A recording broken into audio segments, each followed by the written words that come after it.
Here in this section, we'll take a look at a couple of the concepts with dot products and cross products. They both involve vectors. That's why they're in this section. If you've taken linear algebra before, maybe you've seen cross products and dot products somewhere else. But let's take a look at some of the concepts. Again, I'm assuming you're looking through the video or the PowerPoint notes, and this video is just going to highlight a few things from there. So first of all, when you calculate a dot product, there's two big definitions you can use for a dot product. When you come up with an answer, your answer is going to be a scalar, not another vector. So the definition is up here. For u dot v, you're going to take the first term times the first term plus the second times the second. If you go into R3, third times a third. And actually, a dot product will extend beyond the R3, beyond the point at which it has a physical representation.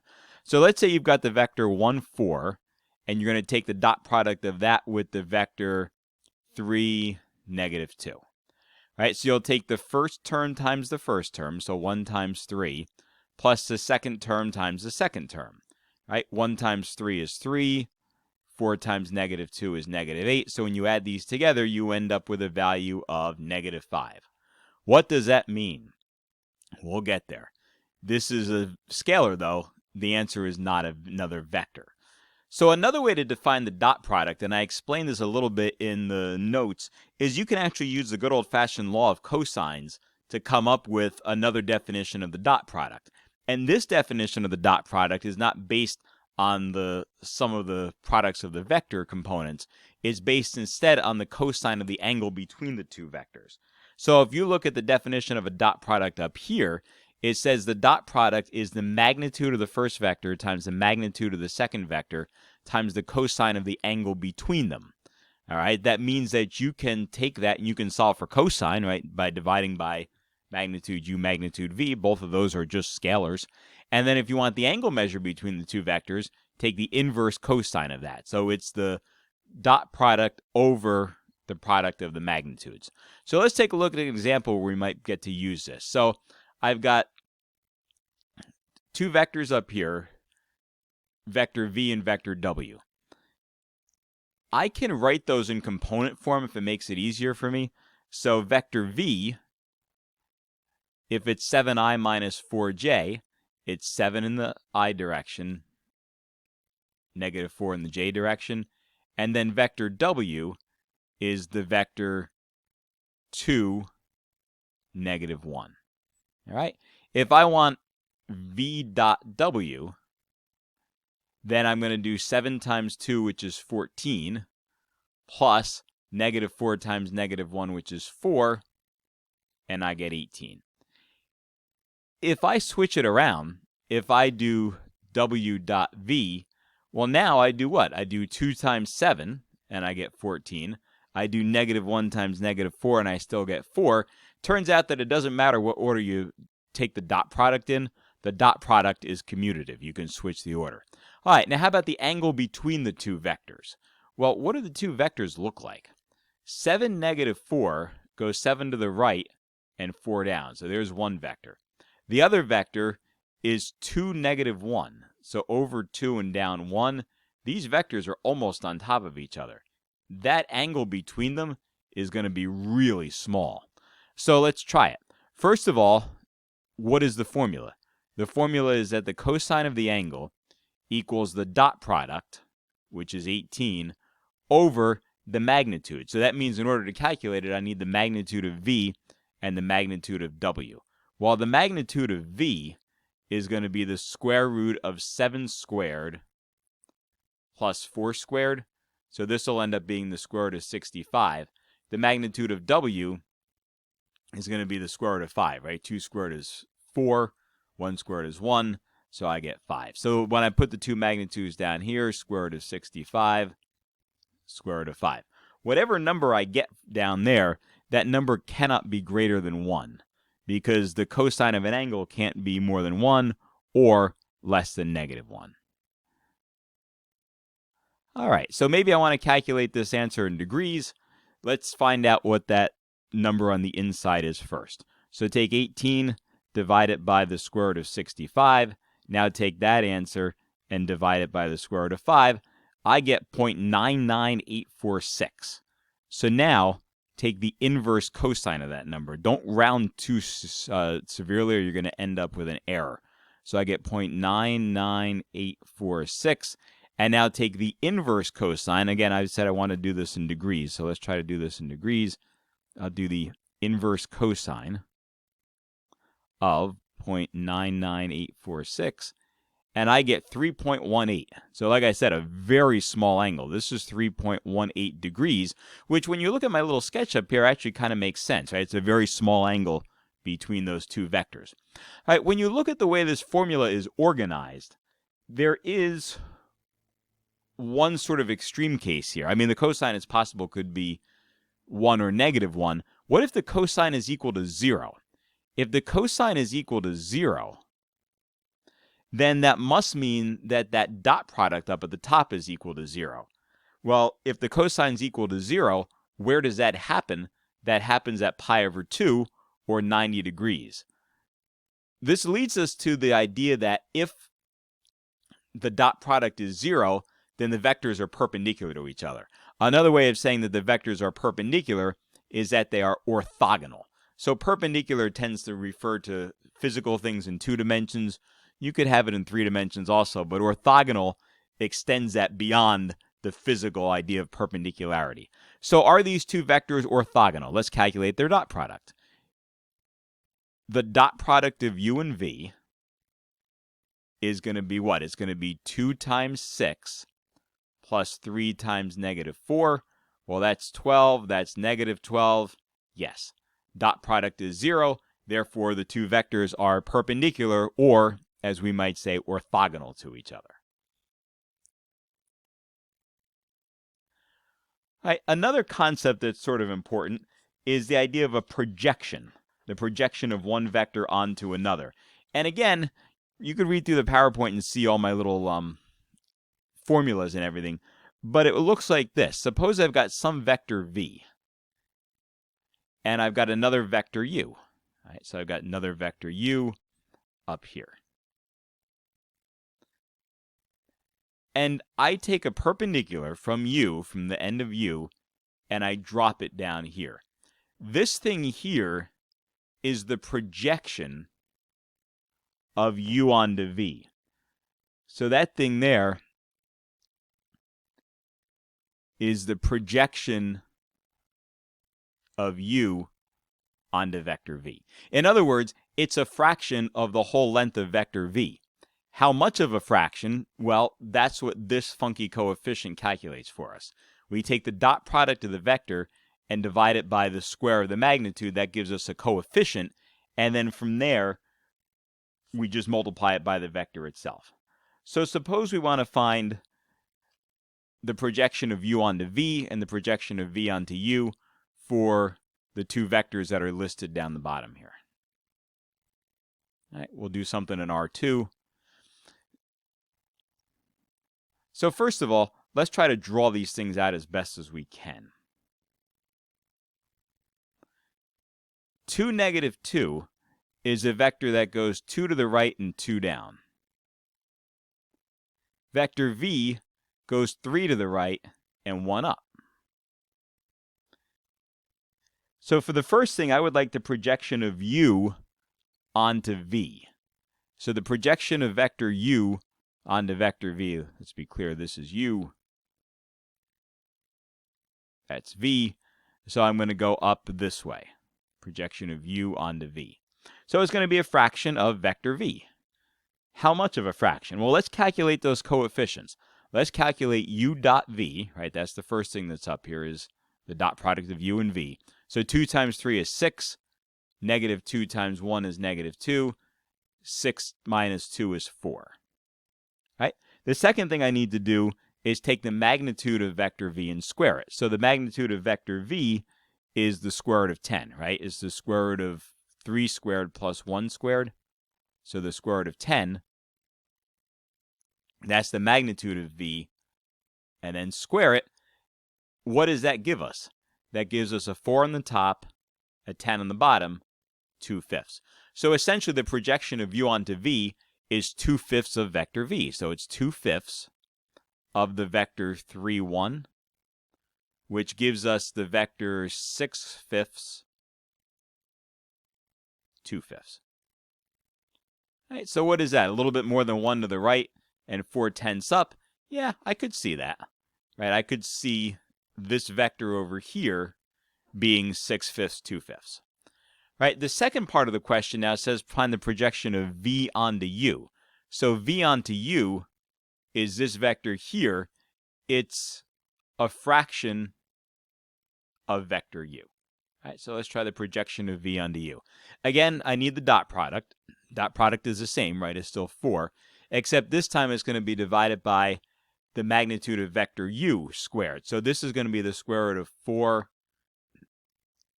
plus 4, so square root of 8. All right, so take 4 over the square root of 8 squared, and that gives me a half. So I'm looking for just a half of vector u.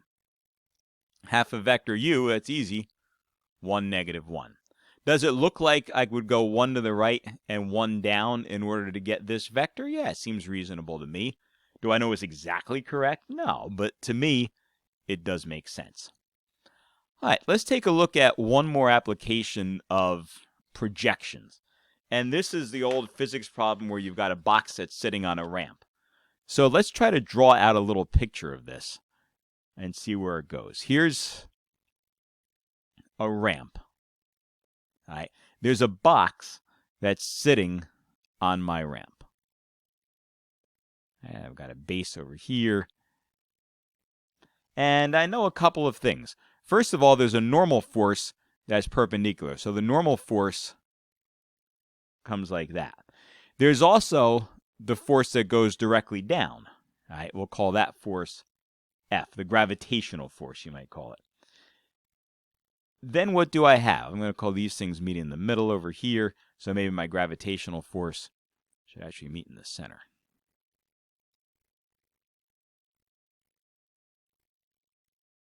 Okay. From there, I can also look at the force that's involved with this box moving down the ramp.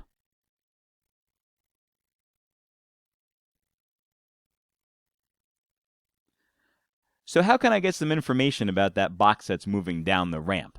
I know that this vector here, that force vector, because it tells me that the force directly downward is 20, so that vector there is 0, -20. The other information it tells me is that the angle of the ramp is 30 degrees, so there's a 30-degree angle over there. What I'm looking at is I'm looking at the projection of F onto, I don't know, I'll call this vector up here V. All right. So I'm looking at the projection of F onto V. So the gravitational force onto the vector that maps the box going down the ramp. How do I find that? Well, what's the formula? It's the dot product of the two vectors over the magnitude of vector v squared times vector v. So I've got a value for f. I don't have a value for vector v yet, though. But I can get it because I know information about a 30-degree angle. So because this is 30, up here on the top, the thing is going down, so I'm actually going to use theta equals -30 degrees, and I'm going to separate its components. So if I separate that vector is going to be what? It breaks down cosine sine. So cosine of -30 degrees, sine of -30 degrees, and I'll end up with a square root of 3 over 2 for the first component and a 1/2 for the second component. And this is actually a unit vector, right? Because it came from points on the unit circle. Sorry, that's a -1/2. All right, so this thing is going down, y component negative. All right, so let's do the dot product of 0, -20, and that vector that represents the object going down the hill.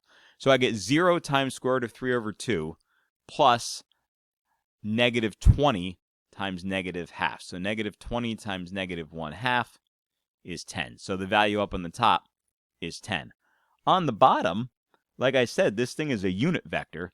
So if I take this and, I can square them and combine them, I'll end up with 3/4 plus 1/4, which is 4/4. Okay. Now multiply that by vector v. So square root of 3 over 2, negative 1/2. And so now I end up with a 5 square root of 3 for the first component and a negative 5 for the second component. And that is the force vector going down the ramp. Right? The question asked for it in terms of a vector. There it is in terms of a vector. All right. Then let's take a look at cross products.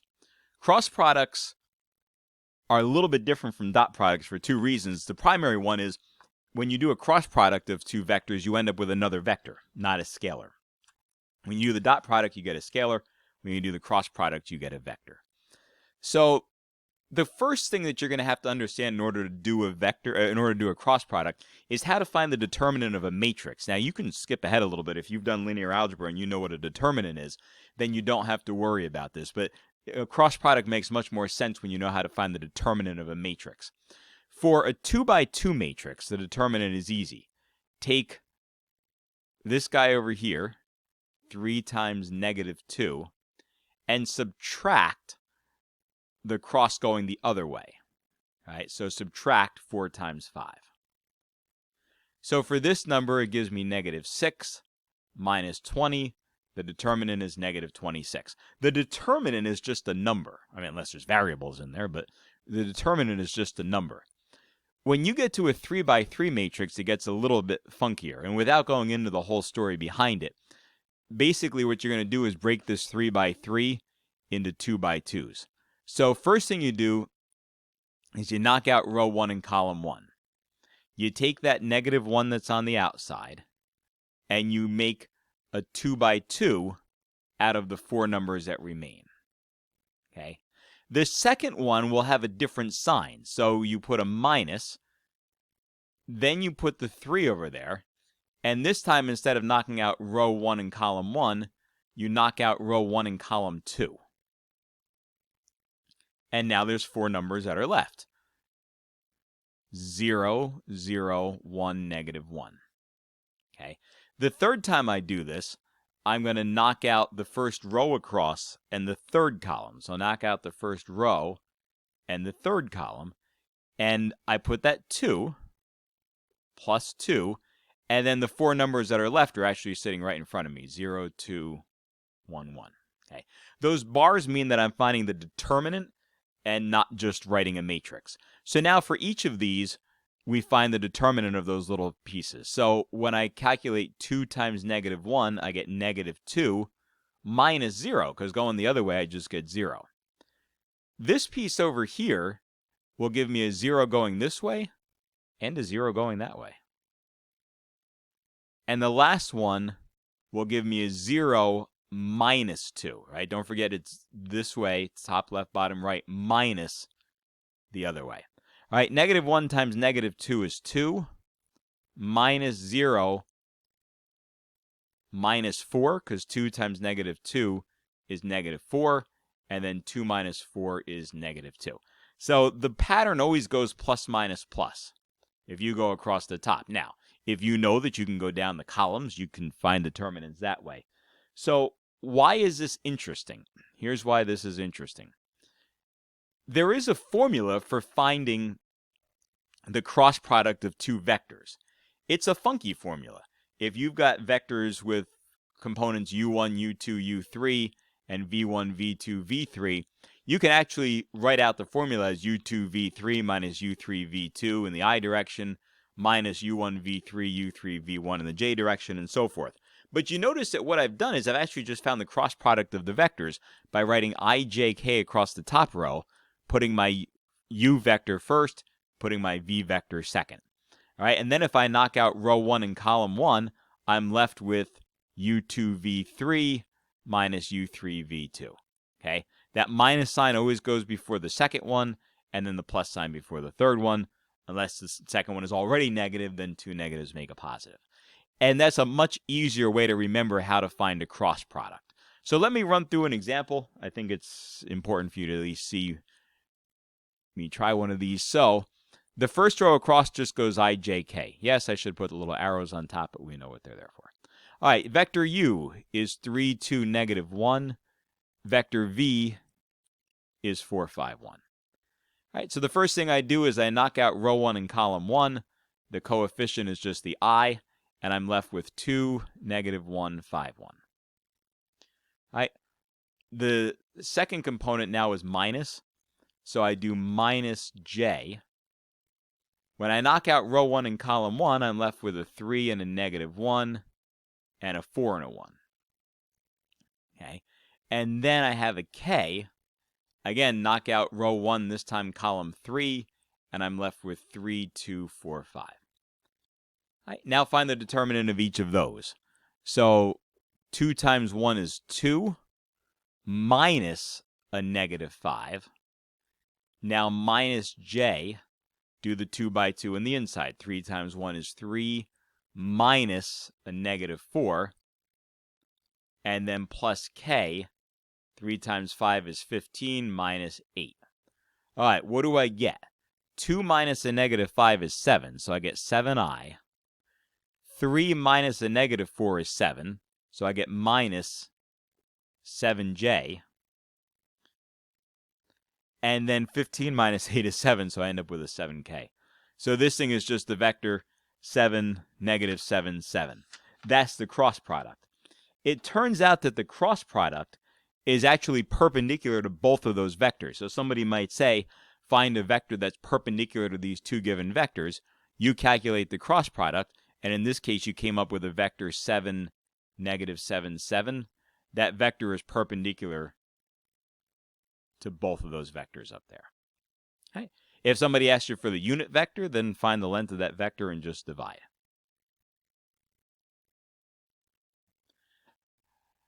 Right, I don't know if I want to do every single one of them on here. If I have these two vectors and I find the cross product,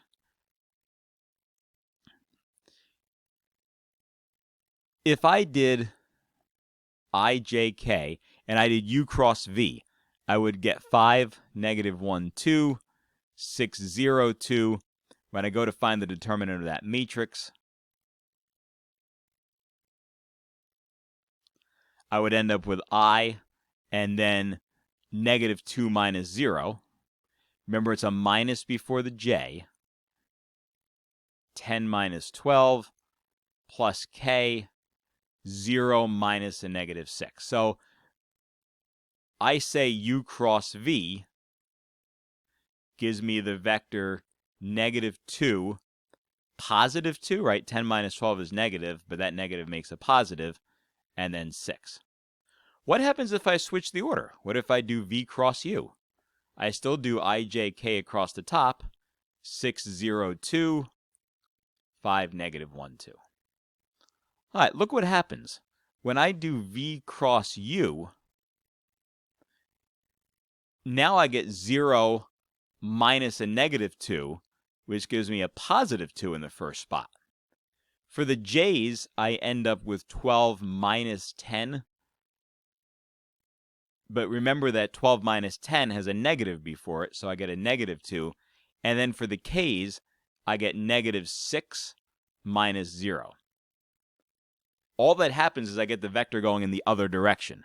It's still perpendicular, but it's just going in the other direction. Let's take a look at part C. Part C has a little set of bars. They look like absolute value bars around the cross product. That means the magnitude of the cross product. So you find the magnitude of the cross product just like you find the magnitude of the dot product. Right? So the magnitude of the cross product is going to be the square root of first term squared plus second term squared plus third term squared. So I get a 4, and a 36. So the magnitude is the square root of 44 if you want. You could also make it 2 square root of 11. So that's what it means. All right, if you want to find the angle between two vectors, you can do it with the dot product formula, or you can actually do it with a cross product formula. I put a cross product formula that involves sine in the notes. So the magnitude of the two vectors times the sine of the angle between them will also give you the angle between the two vectors. Which one do you use depends on which information you have and just how easy it is to calculate. And then this last one here, orthogonal unit vectors. If you want to find a unit vector that's orthogonal to both of those vectors, take the cross product, figure out the length of the cross product, and then just divide through. So maybe this is one good final example to do from this section. This is starting to get a little bit long here. I know. So I'll put my ijk. It doesn't matter which one I put first and which one I put second, because I know whatever vector I come up with will be perpendicular. All right, so when I go to do the cross product, I do I and then knock out row 1 and column 1, and I get 2 minus 0, minus the j, right? The second one is negative. This will give me 2 times negative 2, which is negative 4. Negative 4 minus 3, and then the k is going to be 0 minus a negative 1. So the cross product yields a vector of 2. Now watch your signs. Negative 7, change the sign, make it positive 7, and 0 minus a negative 1 is 1. Okay. So what's the magnitude of that? Well, the magnitude is going to be the square root of 4 plus 49 plus 1, right? A squared plus B squared plus C squared, square root of 54. Can I take anything out of that? Can I take a 4? Nope. So I think he's just going to, 9. If I take 54 and divide it by 9, I get 6. So I can make this square root of 9 square root of 6, or 3 square root of 6. All right, will that make it any better? No, not really. Because look at the vector I have. I have 2, 7, 1. So if I divide everything by 3 square root of 6, I get 2 over 3 square root of 6. I get 7 over 3 square root of 6. And I get 1 over 3 square root of 6. And so this vector that I've created here is a unit vector because I've divided it by its length, and it's orthogonal. Okay, so you may be asked to create an orthogonal unit vector. First thing is take the cross product to make them orthogonal, divide by the magnitude, or sometimes we call it the norm of the vector, and that will give you a unit vector that's orthogonal. All right, that's the end of 13, 3, and 4.